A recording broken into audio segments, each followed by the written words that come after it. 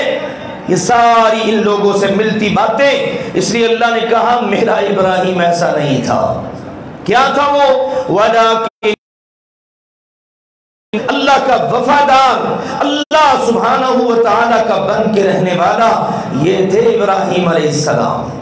اللہ تعلق تو یہ ساری جتاتے ہیں، ان سے تعلق کن کا ہے؟ سنیے ذرا اللہ کی بات.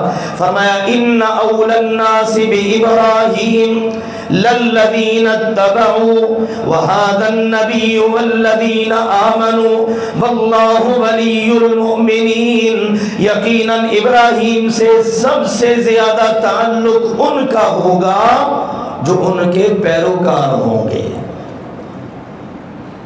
صرف دعوے دار نہیں، زبان سے کہنے والے نہیں، بلکہ الفاظ للذین اتبعوا، ابراہیم علیہ السلام سے تعلق ان کا ہوگا جو ان کے تابعدار ہوں گے، جو ان کے نقش قدم پر چلنے والے، جن کا عقیدہ ان کے عقیدے کے مطابق اور دیکھ لو نمونہ فرمایا وَهَذَا النَّبِيُّ، اور یہ نبی کریم صلی اللہ علیہ وسلم جن پہ قرآن اتر رہا ہے یہ سب سے زیادہ ابراہیم سے تعلق والے ہیں اور ان کے اوپر ایمان لانے والے، یہ بن رہی ہے برادری، ٹھیک ہے نا، ابراہیم علیہ السلام سے تعلق، جد الانبیاء، اور یہ نبی کریم صلی اللہ علیہ وسلم اور ان کی امت ایمان والے، اللہ کہتا ہے یہ جو بنتی ہے نا برادری، واللہ ولی المؤمنین، ان ایمان والوں پر مشتمل برادری کا اللہ ولی ہے،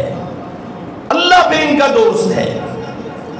یہ ہے اہم بات جو سمجھنے کے لائق ہے۔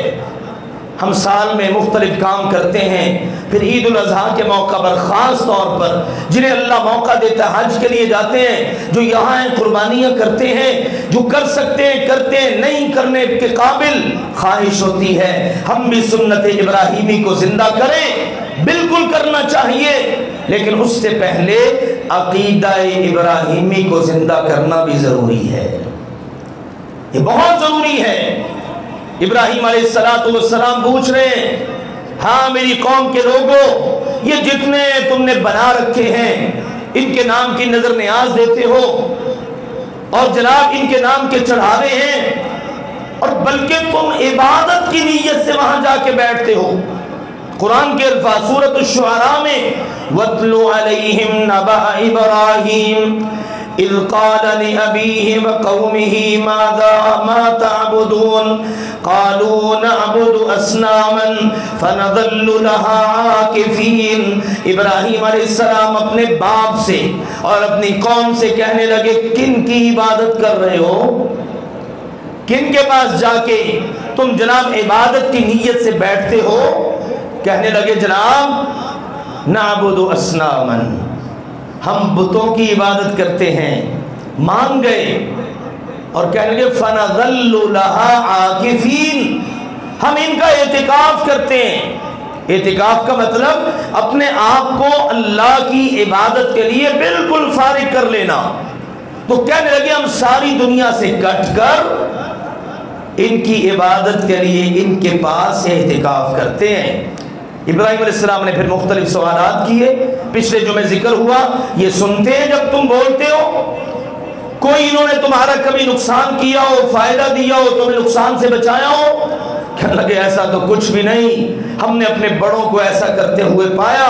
پھر ابراہیم علیہ السلام نے ان کو بتایا کہ دیکھو یہ تمہارا سارے کا سارا عقیدہ نظریہ تمہارا تمہارے بڑوں کا بغیر کسی دلیل کے ہے، تم بھی میرے دشمن، تمہارے بنائے ہوئے سارے یہ جھوٹے معبود بھی میرے دشمن، میرا دوست ہے میرا اللہ۔ اکیلے ہی ہیں، گھر میں بھی کوئی نہیں ساتھ، قوم میں بھی کوئی دوست بیلی نہیں ہے، کوئی یار نہیں ہے، حکومت وقت مخالف ہے، کہا اللہ میرا رب میرا دوست ہے۔ کون ہے وہ؟ الذی خلقنی فہو یہدین، میرا اللہ وہ ہے جس نے مجھے پیدا کیا، پھر اب قدم قدم پر وہی رہنمائی فرماتا ہے، یہ کرنا ہے یہ نہیں کرنا، اس سے میں راضی ہوتا ہوں اس سے میں ناراض ہوتا ہوں، آپ کی یہ ذمہ داری ہے۔ یہ ہے اللہ جو سیدھا راستہ دکھاتا ہے، گائیڈ کرتا ہے، رہنمائی فرماتا ہے۔ اور کون ہے میرا رب؟ فرمانے لگے والذی هو یطعمنی ویسقین، میرا رب وہ ہے جو مجھے کھلاتا بھی ہے اور پلاتا بھی ہے۔ ان دلائل پر اگر غور کر لینا، اللہ کے ساتھ تعلق بڑا بندے کا جڑ جاتا ہے، صرف انہی دلائل پر۔ یہ 5-6 دلیلیں دی ہیں ابراہیم علیہ السلام نے، اور کمال کر دیا کہ مجھے کھلاتا بھی اللہ ہے، مجھے پلاتا بھی اللہ ہے۔ جتنا بڑا بھی کوئی ہو، نہ وہ کھلا سکتا ہے نہ وہ پلا سکتا ہے۔ کتنے کتنے آج جدید دور ہے، ہاسپٹلز کھلے ہوئے ہیں، کتنی بڑی بڑی مشینیں ایجاد ہو چکی ہیں، لیکن اللہ تعالیٰ جس کا کھانا پینا روک دے، دنیا کی ساری قوتیں طاقتیں مل کر بھی اس کے حلق سے نہ ایک لقمہ اتار سکتی ہیں نہ ایک گھونٹ اتار سکتی ہیں۔ اللہ اب بھی منواتا ہے اپنا، تو اس وقت دلیل دی میرا اللہ وہ ہے جو مجھے کھلاتا ہے جو مجھے پلاتا ہے۔ میرے جسم میں اترنے والے کھانے کے لقمے اور پانی کے گھونٹ، یہ سارے اللہ کے حکم سے ہیں۔ آپ دیکھیے اللہ سبحانہ و تعالیٰ صرف انسانوں کو ہی نہیں، جنات ہیں، حیوانات ہیں، کہاں کہاں کون کون سی اللہ کی مخلوق ہے، سمندروں کی مخلوق، کئی مخلوقات ایسی ہیں ڈیلی کا ان کا کئی ٹنوں کے لحاظ سے کھانا اور خوراک ہے، کون پوری کر رہا ہے؟ کون پوری کر رہے ہیں؟ مجھے آپ کو تو تعلیم یہ ہے، کھانا کھاؤ تو پڑھا کرو الحمدللہ الذی اطعم وسقا، ساری تعریفیں اللہ کی جس نے کھلایا جس نے پلایا، اللہ کی بار بار یاد دہانی، اللہ کا شکر، اللہ کی تعریف، اللہ کی حمد و ثنا۔ اگلی بات کی، کبھی میں بیمار بھی پڑ جاتا ہوں، وَإِذَا مَرِضْتُ فَهُوَ يَشْفِينِ، جب میں بیمار ہوتا ہوں تو مجھے شفا بھی اللہ دیتا ہے۔ یہ ابراہیم علیہ السلام کا نظریہ۔ آج اسپتالوں میں تو یہ آیت لکھی ہوئی ہے، لیکن مسلمان کے دل میں یہ ایمان نہیں بیٹھتا۔ وہ کہتا نہیں نہیں، فلاں جو مزار ہے نا، اس کی جو مٹی ہے نا، وہ مٹی کھا کے شفا ہے۔ آپ بھی جانتے ہیں، یہ تو بالکل واضح باتیں ہیں کہ کہتے ہیں نہیں نہیں، وہ جو فلاں مزار ہے نا، وہاں پہ جو گندا سا جوہر ہے نا، اس جوہر کے میں جا کے نہا لو، غسل کر لو، شفا مل جائے گی۔ یہ حالت ہے ایک مسلمان کے عقیدے کی۔ بے جان جانور کا کوئی قصور نہیں، اس کے گلے پر چھری بعد میں پھیریے، اپنے غلط عقائد، نظریات، غلط عقیدوں پر چھری پہلے پھیریے۔ اللہ یہ چاہتا ہے ان کو ذبح کر کے اپنے عقیدوں کو صحیح کریں، ان میں جان ڈالیے۔ آج ان معاملات کے اندر ہم مسلمان کہاں کھڑے ہیں؟ ابراہیم علیہ السلام کا نظریہ، میں جب بیمار ہوتا ہوں مجھے شفا اللہ دیتا ہے۔ اور ہمارے پیارے نبی اکرم صلی اللہ علیہ وسلم کتنی دعائیں بیماری کے موقع پر، اذهب البأس رب الناس واشف انت الشافی لا شفاء الا شفاؤک، اے سارے انسانوں کے رب اس تکلیف کو دور کر دے، یا اللہ اس تکلیف کو لے جا، کیونکہ کائنات میں تیرے سوا بیمار کو شفا دینے والا کوئی ہے ہی نہیں۔ آئیے مسلمانوں اللہ سے جڑیے۔ کہا جب بیمار ہو تو شفا اللہ دیتا ہے، والذی یمیتنی ثم یحیین، میرا اللہ وہ ہے جو مجھے فوت کرے گا پھر مجھے زندہ کرے گا۔ کون کہہ رہا ہے؟ ابراہیم علیہ السلام۔ اللہ وہ ہے جس نے مجھے موت دینی، یمیتنی، سورۃ الشعراء پارہ نمبر 19 میں ابراہیم علیہ السلام کا بیان، اللہ مجھے موت دے گا پھر اللہ مجھے زندگی دے گا۔ پہلی بات تو یہ معلوم ہوئی اللہ کے علاوہ ہر ایک پر موت آنی ہی آنی ہے، کتنے بڑے درجے پر بھی کیوں نہ فائز ہو۔ اور دوسری بات یہ ہے، انبیاء کے لیے موت کا لفظ ان کی شان میں گستاخی نہیں ہے۔ اگر یہ گستاخی ہوتی نا تو قرآن میں یہ الفاظ کبھی نہ آتے۔ آج مسلمان نے بہت ساری چیزیں اپنے پاس سے بنا لی، ادب اور بے ادبی کے معیار خود سے بنا لیے۔ نہ نہ نہ، نبی کے لیے موت کا لفظ یہ تو گستاخی ہے، قرآن بتا رہا ہے جا بجا ان چیزوں کا ذکر ہے۔ آئیے عقیدہ، اس پر غور کیجئے۔ میں عقیدے پر توجہ عموماً دلاتا ہوں زیادہ تر اس لیے، عقیدہ اگر صحیح ہے تو عمل بھی صحیح۔ میرے عزیزوں، اگر درخت کی جڑیں کھوکھلی ہیں اس پر پھل لگے گا، اگر عمارت کی بنیادیں وہ اگر خراب ہیں، کھوکھلی ہیں، تو کبھی بھی مضبوط عمارت اس پر بنائی نہیں جا سکتی، بنے گی تو گر جائے گی۔ بس یہی چیز ہے، اگر عقیدہ صحیح ہے بننے والی اعمال کی عمارت مضبوط ہوگی، اگر عقیدہ صحیح نہیں ہے تو وہ کھوکھلی ہے، کمزور ہے، کسی بھی وقت گر سکتی ہے۔ تو کہا اللہ وہ ہے جو مجھے فوت کرے گا پھر مجھے زندہ کرے گا۔ والذی اطمع ان یغفر لی خطیئتی یوم الدین، میرا اللہ وہ ہے جس کے ساتھ میری امیدیں وابستہ ہیں۔ اطمع، طمع رکھتا ہوں، لالچ رکھتا ہوں، اسی پر امید ہے، اسی پر میرا یقین ہے کہ وہ قیامت کے دن میری ساری خطائیں معاف کر دے گا۔ کوئی بشری تقاضے کے مطابق کوئی بھول چوک ہو بھی گئی نا معاف کر دے گا۔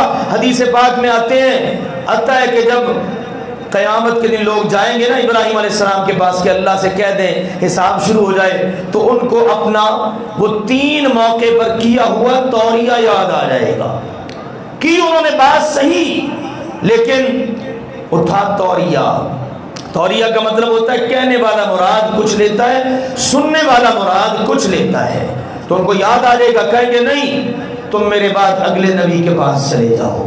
تو یہاں پر ایسی ہی چیزیں ہیں، میری جو خطائیں ہو گئی مجھ سے وہ میں جانتا ہوں، میرا رب جانتا ہے، میرا رب جو ہے وہ قیامت کے دن ضرور مجھے معاف کر دے گا۔ رب حب لی حکمن، اے میرے اللہ مجھے حکم عطا فرما، حکمت، دانائی، فراست، نبوت، رسالت، حکومت، یہ ساری چیزیں اس میں آتی ہیں، اور اللہ نے قبول کر کے بعد میں نبوت و رسالت، کتاب و حکمت وہ ساری کی ساری سیدنا ابراہیم کی اولاد میں ہی رکھ دی۔ وَأَلْحِقْنِي بِالصَّالِحِينَ، اور یا اللہ مجھے نیک لوگوں کے ساتھ جوڑے رکھنا۔ اور اللہ نے کہا ہاں دنیا میں بھی میرا ابراہیم نیک تھا، آخرت میں بھی نیکوں میں سے ہوگا۔ تو آئیے میرے عزیزوں ہم سب ابراہیم علیہ السلام کے عقیدے کو قرآن سے پڑھیں، قرآن سے سنیں، پھر اس کے مطابق عقیدہ بنائیں، پھر سنت ابراہیمی کو زندہ کریں۔ انشاءاللہ اللہ کے ہاں پھر ایسے عمل کی ضرور قدر ہوگی۔ اللہ سمجھنے اور عمل کرنے کی توفیق عطا فرمائے۔ وآخر دعوانا ان الحمد للہ رب العالمین۔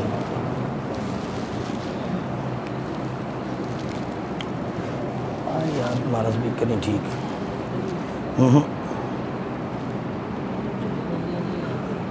ہے یار، پتہ نہیں کی کیتا ہے میں، نہ زور نہ برا حال عجیب، تھوڑی انہوں کھول آواز میں پتہ نہیں کہ کی لا دینا، تھوڑی کھول آواز میں۔ الحمدللہ نحمدہ ونستعینہ ونستغفرہ ونعوذ باللہ من شرور انفسنا ومن سیئات اعمالنا، من يهده الله فلا مضل له ومن يضلل فلا هادي له، واشهد ان لا اله الا الله وحده لا شريك له، واشهد ان محمدا عبده ورسوله۔ اما بعد فان خير الحديث كتاب الله، وخير الهدي هدي محمد صلى الله عليه وسلم، وشر الأمور محدثاتها، وكل محدثة بدعة، وكل بدعة ضلالة، وكل ضلالة في النار۔ اما بعد، سوال ہے کہ اشراق کے نوافل کا وقت کتنی دیر رہتا ہے؟ یاد رہے ایک نماز کا وقت اس وقت تک رہتا ہے جب تک اگلی نماز کا وقت نہ ہو جائے، یہ ترتیب ہے۔ اب دیکھیے فجر کی نماز ہے، اس کا وقت رہے گا جب تک اشراق کا وقت نہ ہو جائے، سورج طلوع نہ ہو جائے۔ اسی طرح سے پھر بعد والی نمازیں ہیں، ظہر جب عصر کا وقت شروع ہوگا تو ظہر کا وقت ختم۔ تو یہ ترتیب ہے آسانی سے سمجھنے کے لیے۔ اشراق جیسے ہی سورج طلوع ہوا تو اس وقت اشراق کا وقت شروع، اس کے بعد آپ یوں سمجھ لیجئے کہ تھوڑی سی جس وقت سورج کی تپش شروع ہو، احادیث میں آتا ہے کہ جس وقت اونٹ کے بچے کے پاؤں جلنا شروع ہوں تو اب شروع ہو جاتا ہے چاشت کا وقت۔ بعض اہل علم نے کہا ہے کہ اشراق اور چاشت ایک ہی ہے، بہرحال اس کے اندر یوں کہہ لیجیے وسعت پائی جاتی ہے۔ کوشش یہی کرنی چاہیے کہ ہم آخری وقت کا انتظار نہ کریں، اول وقت میں ہی نمازوں کو ادا کریں، کیونکہ فرمایا تلک صلاۃ المنافق، یہ تو منافق کی نماز ہے، بیٹھا رہتا ہے، اچھا اب یہ وقت گزر جائے پڑھ لیتے ہیں، جس وقت آخری وقت ہوتا ہے نا پھر اٹھ کے فٹافٹ وہ نماز پڑھ لیتا ہے۔ اس لیے کوشش یہی کریں کہ اول وقت میں نماز پڑھیں۔ تو اشراق کی اگر آپ کو عادت ہے بہت اچھی بات ہے، اشراق پڑھنی چاہیے۔ اس کے نوافل اگر ادا کرنے ہیں تو کوشش کریں سورج نکلنے کے زیادہ سے زیادہ 10 سے 15 منٹ انتظار کر کے اس کے بعد آپ کسی بھی وقت اس کو پڑھ سکتے ہیں۔ 2 رکعت پڑھ لیں، 4 پڑھ لیں، اور اگر صلاۃ الضحیٰ کو ساتھ شامل کر لیں تو نبی اکرم صلی اللہ علیہ وسلم سے 12 رکعتوں تک بھی ثابت ہے۔ تو تو یہ تقریباً زوال تک کا وقت بنتا ہے۔ اس دورانیے میں آپ کو 2 رکعتیں پڑھنے کا موقع مل جائے، 4 کا، 6 کا، 8 کا، 10، 12 تک، تو آپ ان کو ادا کر لیں۔ واللہ تعالی اعلم بالصواب۔ کہتے ہیں فرض نماز کرسی پر بیٹھ کر نہیں پڑھنی چاہیے۔ کہتے ہیں بہت ساری باتیں اصل میں مشہور ہو جاتی ہیں، تو بات تو ویسے یہ ہے کہ اگر کھڑے ہو کر نماز پڑھنے کی طاقت نہیں تو بیٹھ کر پڑھ لیں، بیٹھ کر پڑھنے کی طاقت نہیں ہے تو لیٹ کر پڑھ لیں، ٹھیک ہے؟ یہ تعلیمات ہیں، اس میں اللہ تعالیٰ نے سہولت اور آسانی رکھی ہے۔ بیٹھنا چاہیے زمین پر ہی، یہ بہتر ہے، لیکن بعض اوقات مجبوری ہوتی ہے، گھٹنے فولڈ نہیں ہو پاتے، کرسی پر بیٹھ کر ذرا قدرے سہولت ہو جاتی ہے، تو ہمارے یہاں اصل میں بہت سارے معاملات کے اندر وہ سہولت یا آسانی دینے کی بجائے بے جا قسم کی سختیاں پائی جاتی ہیں۔ اصل میں ہم لوگ ہیں افراط اور تفریط کا شکار۔ اگر ہم نے کوتاہی کرنی ہے وہ بھی انتہا کی، اگر سختی کرنی ہے وہ بھی انتہا کی۔ اب دیکھو اگر کسی کے سر میں بھی درد ہے نا تو وہ بھی کہتا ہے بیٹھ کے نماز پڑھ لوں کرسی پر، یہ تو زیادتی ہے نا۔ آپ زمین پر بیٹھ جائیں، اچھا بھلا جوان آدمی ہے، ٹھیک ہے، زمین پر بیٹھ کے نماز پڑھ سکتا ہے، پڑھ لے، یہ بہتر ہے۔ ہاں کوئی ایسا شخص ہے جو بیچارہ نیچے نہیں بیٹھ سکتا، کرسی پر بیٹھ کر نماز پڑھ لے، تو کسی قسم کا فتویٰ نہیں لگانا چاہیے۔ نبی اکرم صلی اللہ علیہ وسلم نے بہت سارے مسائل میں، بڑے بڑے مسائل میں آپ علیہ الصلوۃ والسلام نے لوگوں کے لیے آسانیاں پیدا کی ہیں، اور یہ تعلیم بھی ہے کہ یسروا ولا تعسروا، آسانیاں پیدا کیا کرو، مشکلات میں نہ ڈالا کرو۔ کسی وقت موقع بنا تو انشاءاللہ جمعے میں اس بات کو بیان کریں گے کہ کن کن مواقع پر نبی اکرم صلی اللہ علیہ وسلم نے اس حوالے سے امت کے لیے آسانیاں کی ہیں۔ اللہ سمجھنے اور عمل کرنے کی توفیق عطا فرمائے۔ اللہ کے فضل سے قربانی اس کا وقت قریب آتا چلا جا رہا ہے۔ مسلمان اپنے مالوں اور اپنے جانوں کے ساتھ قربانیاں پیش کر رہے ہیں۔ اس وقت ہندوستان کے اندر مسلمانوں پر جو صورتحال ہے، یقیناً ان کا خون بہایا جا رہا ہے، اور انشاءاللہ العزیز وہ خون کبھی رائے گا نہیں جائے گا۔ یہ حرمت رسول کے نام پر اور اللہ کے نبی صلی اللہ علیہ وسلم کی عظمت، شان، تقدس، اس کی چوکیداری اور پہرے داری کی خاطر مسلمان خون دے رہے ہیں۔ اللہ سبحانہ و تعالی وہاں کے مسلمانوں کی خاص و خاص مدد فرمائے، اللہ ان کے لیے آسانیاں فرمائے، اللہ سبحانہ و تعالی ظالموں کو نیست و نابود فرمائے۔ ہاں میرے عزیزوں، مالوں کی قربانیاں دینا پھر بھی آسان ہے، لیکن جان کی قربانی دینا بڑا ہی مشکل ہے۔ وہ جس ماں کا، ہندوستان کی مسلمان ماں کا وہ جو ویڈیو کلپ وائرل ہوا ہے کہ جس کا 16 سال کا بچہ شہید کر دیا گیا اس کی آنکھوں کے سامنے، صرف کس نام پر کہ وہ اسلام کا نام لیتا ہے، وہ حرمت رسول کے نعرے کو بلند کرتا ہے۔ ہاں ان کے جذبات بڑے عظیم ہیں، وہ لوگ بڑے عظیم ہیں، اور اللہ سبحانہ و تعالی ایسی قربانیوں کی ضرور قدر کرے گا۔ میں دیکھ رہا تھا، میں نے کہا اس ماں بیچاری کو پردے کا نہیں پتا، اس کو نماز کا بھی شاید نہ پتا ہو، لیکن اس کو اس بات کا ضرور پتا ہے کہ اسلام زندہ باد تھا، اسلام زندہ باد ہے، اور اسلام زندہ باد رہے گا، اس کا اس کو پتا ہے، اور پوری دنیا میں اس کی زبان سے نکلا ہوا یہ نعرہ گونج رہا ہے۔ اللہ سبحانہ و تعالی وہاں کے مسلمانوں کے لیے آسانیاں فرمائے، اللہ ذوالجلال والاکرام امت مسلمہ کے حال پر اپنا رحم فرمائے۔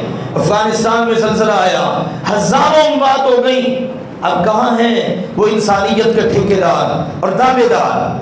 کوئی نہیں اٹھ رہا، کوئی نہیں ان کی ہیلپ کے لیے ہاتھ بڑھا رہا۔ سلام ہے پاکستان کو اور پاکستانی قوموں کو، قوم کو، کہ انہوں نے اپنے بارڈر کھول دیے، وہاں سے زخمیوں کو وصول کیا، اور یہاں پر الحمدللہ پاکستان میں ان کا علاج شروع ہو گیا۔ اسی لیے تو پاکستان برداشت نہیں ہے دشمنان اسلام کو کہ دنیا میں کہیں بھی مسلمانوں پر آفت آئے تو ان کا پشتیبان بن کے کھڑا ہوتا ہے یہ آپ کا میرا پیارا پاکستان۔ اللہ سبحانہ و تعالی ہمارے اس وطن کی حفاظت فرمائے، اور اس کے تمام تر اثاثوں کی بھی اللہ حفاظت فرمائے۔ دشمن کی جو اندرونی بیرونی سازشیں ہیں اللہ سب کو بے نقاب کر دے، اور اللہ تعالیٰ سب کو بے نقاب ہی نہیں بلکہ اللہ تعالیٰ ان کو تباہ و برباد کر دے، ان کی تدبیروں کو ان پر ہی الٹ دے۔ اللہ تعالیٰ اس بات پر پوری طرح سے قادر ہے۔ تو قربانی کا سیزن اللہ کے فضل سے آ رہا ہے، آپ قربانی کی جانوروں کی خریداریاں بھی کر رہے ہیں، حصے بھی ڈال رہے ہیں۔ اللہ تعالیٰ سب کو توفیق عطا فرمائے کہ سب اس عظیم سنت کو زندہ کرنے والے بنے۔ وہیں پر میرے عزیزوں جو مستحق لوگ ہوتے ہیں ان کا بھی خیال رکھنا ہے۔ آپ کی جماعت ہمیشہ اللہ کے فضل و کرم سے ان چیزوں کا خیال کرتی ہے، تو اس بار جو قربانی کے لیے گائے کے حصے اور اسی طرح بکرا چھترا اس کا اور گائے کا وہ ساری تفصیلات الحمدللہ آ چکی ہیں۔ 15,000 روپیہ یا 18,000 روپیہ مقرر ہے ایک حصے کا مستحقین کے لیے، اور اسی طرح سے اگر آپ بکرا چھترا عطیہ کرنا چاہتے ہیں تو اس کی تقریباً ہے عطیہ کی قیمت 30,000 روپے۔ تو وہ اس کار خیر میں بھی آپ اللہ کے فضل و کرم سے پہلے کی طرح آگے بڑھیے، تاکہ مستحق لوگ وہ رسائل شہداء ہیں، وہ بلوچستان کے لوگ ہیں، وہ دیگر ایریوں کے لوگ ہیں، تاکہ ان تک بھی اللہ کے فضل و کرم سے ہی گوشت پہنچ سکے۔ اللہ تعالی ہماری جماعت کو جزائے خیر دے کہ جس نے الحمدللہ یہ اچھی روایات قائم کی۔ یہاں پر مرکز میں بھی الحمدللہ اجتماعی قربانی کا بندوبست ہوتا ہے۔ آپ کو پتہ ہے میاں افضل صاحب اور ان کی ٹیم کے بھائی ماشاءاللہ بڑی محنت کرتے ہیں۔ اب ہم تو اپنے اپنے کام کاج میں مصروف ہے نا، ماشاءاللہ وہ مہینہ ہو چکا ہے وہ مختلف دیہاتوں کے چکر لگا رہے ہیں اور وہاں سے ماشاءاللہ اچھے جانوروں کی خریداری کرتے ہیں۔ آپ سب جانتے ہیں یہاں پر جو جانور ہوتے ہیں وہ عام طور پر مساجد میں وہ جانور نہیں کیے جاتے، اتنے بہترین جانوروں کا انتخاب ہوتا ہے۔ تو ماشاءاللہ کچھ جانور انہوں نے خرید بھی لیے، اللہ کے فضل سے دیکھ کر بڑی خوشی ہوئی۔ جس طرح وہ لوگوں کے لیے سہولت پیدا کر رہے ہیں، ہماری دعا ہے اللہ ان کے لیے سہولتیں پیدا فرمائے۔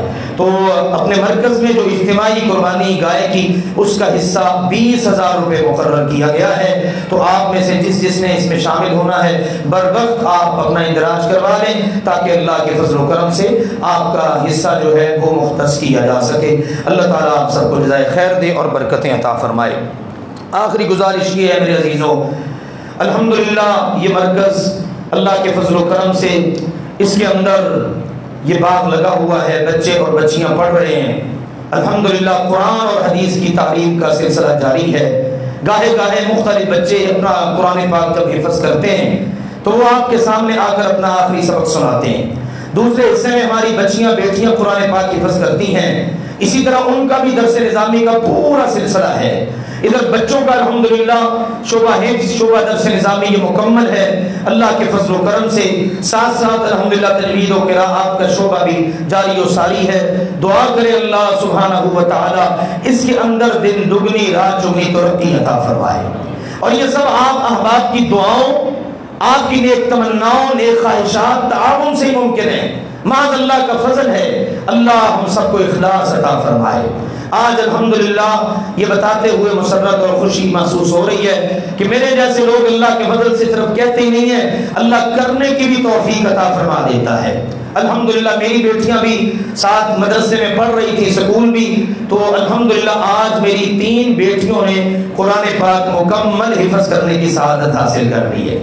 اور میں شکریہ ادا کرتا ہوں اپنے محترم قاری زاہد صاحب کا، بزرگ ہیں، انہوں نے ماشاءاللہ ان بیٹیوں کی بچیوں کی بنیاد رکھی الحمدللہ، اور ان بچیوں نے ماشاءاللہ ان کے پاس حفظ کرنا شروع کیا، انہوں نے محنت کروائی، پھر بعد میں دوسرے حصے میں ہماری معلمات باجیوں نے محنت کی، اور آج اللہ نے وہ خوبصورت دن ہمیں دکھایا کہ الحمدللہ آپ یوں کہہ لیجئے یہ ہماری چوتھی نسل ہے جو قرآن پاک حفظ کر رہی ہے۔ میری دادی محترمہ، اور اسی طرح سے میرے تایا، اور اسی طرح سے میری پھوپھی، پھر اس کے بعد میرے والد صاحب، یعنی یہ 2 نسلیں یہ ہو گئیں، پھر اس کے بعد ہم لوگ ہو گئے، اب اس کے بعد اگلی ہماری نسل ہے۔ اللہ یہ قرآن کی نعمت ہمارے لیے مبارک کرے، اللہ ہمارے حق میں اس کو دلیل بنا دے۔ الحمدللہ میرے 6 بچے اس وقت الحمدللہ حافظ قرآن بن چکے ہیں۔ 2 بچوں سے آپ سب واقف ہیں، وہ نمازیں بھی پڑھاتے ہیں الحمدللہ، آپ ان کی امامت میں نماز پڑھتے ہیں، یہ محض اللہ کا فضل اور اللہ کا احسان ہے، اللہ کا شکر ہے الحمدللہ۔ تو یہ بچیاں ماشاءاللہ انہوں نے حفظ کیا، اور انہی بچیوں کے اور ان کے ساتھ دیگر بہت ساری بچیاں ہیں جنہوں نے حفظ بھی کیا۔ 3-4 سالوں سے ہماری بچیوں کی تقریب نہیں ہو سکی، کورونا کے مسائل آگے، دیگر معاملات، تو الحمدللہ اس بار ان بچیوں کی سالانہ تقریب یہ 28 تاریخ منگل کو پرائم بینک کوئٹ ہال میں منعقد ہو رہی ہے، جس میں حفظ کرنے والی بچیوں کو اسناد دی جائیں گی، الحمدللہ شعبہ درس نظامی مکمل کرنے والی عالمہ فاضلہ بچیوں کو اسناد دی جائیں گی۔ اسی طرح ہمارے مختلف کورسز ہیں جو آن لائن کروائے جاتے ہیں بچیوں کو، خواتین کو، تجوید کا کورس ہے، منتخب احادیث کا کورس ہے، اسی طرح گرامر کا کورس ہے، یہ آن لائن ہوتے ہیں، کورونا کے ایام میں شروع اور اب تک چل رہے ہیں۔ ان بچیوں کو بھی انشاءاللہ تقریباً یہ 150 بچیاں بنتی ہیں جن کے اعزاز میں انشاءاللہ یہ تقریب ہونے جا رہی ہے۔ میرے عزیزوں یہ اللہ کا فضل ہے، یہ محض میرے اللہ کا فضل ہے۔ ہم کہتے ہیں اللہ تیرے علاوہ نہ کوئی توفیق دے سکتا ہے نیکی کرنے کی، نہ کوئی گناہ سے بچا سکتا ہے۔ تو محض یہ میرے اللہ کا فضل ہے کہ اتنی بڑی تعداد میں بچیاں اللہ کے فضل و کرم سے پڑھ رہی ہیں اور پڑھ چکی ہیں، اور بہت ساری بچیوں نے اپنے اپنے علاقوں میں جا کر ماشاءاللہ اپنے گھروں میں باقاعدہ مدرسے قائم کر رکھے ہیں۔ تو یہ نسل در نسل سلسلہ چل رہا ہے۔ تو ابھی نماز جمعہ کے فوراً بعد بیٹیاں انشاءاللہ دوسرے حصے میں خواتین تشریف فرمائیں، ان کی معلمات ان کی موجودگی میں اپنے آخری سبق سنائیں گی۔ جیسی ادھر سے اطلاع آ گئی پھر ہم انشاءاللہ تعالیٰ اپنے استاد محترم قاری زاہد صاحب سے گزارش کریں گے، وہ انشاءاللہ تعالیٰ دعائے خیر فرمائیں گے۔ آپ سب سے گزارش ہے کہ آپ اس دعائے خیر میں ضرور تشریف رکھیے گا انشاءاللہ تعالیٰ۔ اللہ سبحانہ و تعالیٰ آپ سب کو بہترین جزا عطا فرمائے، اللہ ہماری اولادوں کو نیک بنائے، ہمیں نیک بنائے۔ رب اوزعنی ان اشکر نعمتک التی انعمت علی وعلی والدی وان اعمل صالحا ترضی واصلح لی فی ذریتی انی تبت الیک وانی من المسلمین۔ مجھے یاد ہے کہ میرا جب حفظ مکمل ہوا میں 9 سال کا تھا، تو سرگودا اپنے گاؤں میں رہتے تھے، میری دادی نے مجھے حفظ کروایا۔